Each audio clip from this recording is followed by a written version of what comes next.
Samantha from Tutorials here, and today we're going to be covering 5 of my most useful tips. At least I hope that they're useful when it comes to sanding polymer clay. Please let me know in the comments below if you have any tips that I don't mention in today's video, as I would love to hear them, and enjoy the video.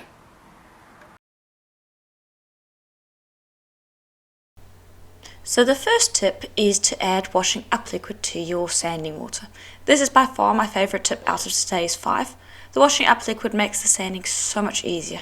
It also keeps a lot of the grit from getting stuck in your piece.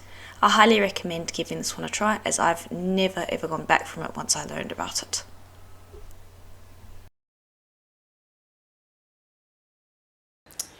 Okay, so this next one isn't so much as a tip as it's more of a demonstration.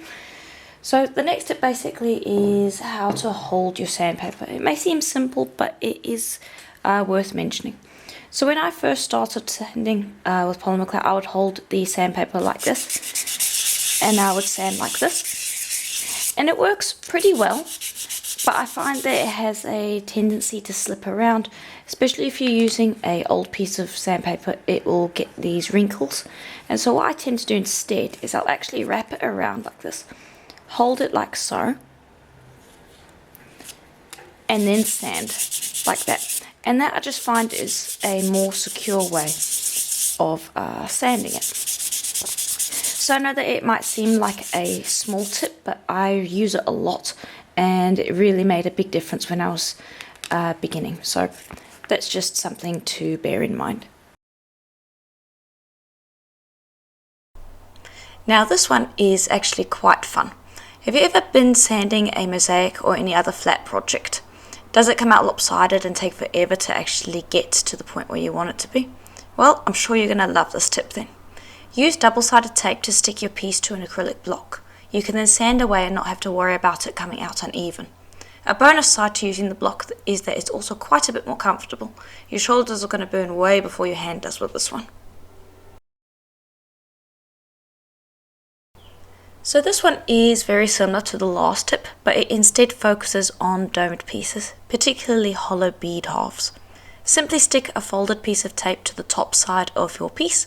This will give you something to hold onto while sanding. It also helps you avoid the painful mistake that is sanded fingertips. I'm sure I'm not the only one that has that issue. Let me know in the comments below if you've also experienced this.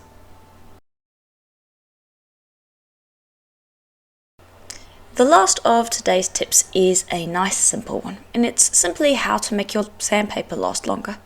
Ever gone through a vigorous sanding session and your sandpaper end up looking like this?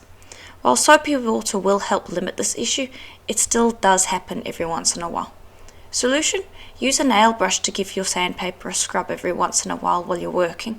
I also suggest giving your projects a scrub every now and then, as it also will help keep them from getting clogged up. And that about does it for today's video.